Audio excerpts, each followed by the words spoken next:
ভাল লাগছে না কিছু, বোরিং হয়ে যাচ্ছি। দেখি কি করছে লাকি, কি করছে ভাই? যখন তখন ক্যামেরা নিয়ে চলে আসবে, কন্টেন্ট পাই না, মুখের সামনে ক্যামেরা খুলে ধরে ঠুসে দেবো ভাই, ঠুসে দেবো। তুই এমন রোস্ট হবি না, গামছা সামনে আয়। সোয়েটার দিয়ে মুড়ি।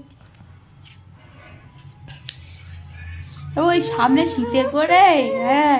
দোষ নেই একটু বল, ওকে, কি বলবো? পিতম পিতম। হাওয়াই মিঠাই কিনে দিয়েছিলাম তো, বলে না কুত্তার পেটে ঘি হজম হয় না। গাইস আমি তো মিষ্টি খাই না, মানছি আমার এইসব জিনিস ভালো লাগে, বাট বলে না কুত্তার পেটে ঘি, Pink ঘি হয়ে গেছে। ঘি লাগলে চুল উঠে যায়। তার ওর মানে অবস্থা তাই কুত্তা হবে। কুত্তাকে চেনে, জানিস? হুম, তা খাবে না, খেতে হবে না, আমি খাবো।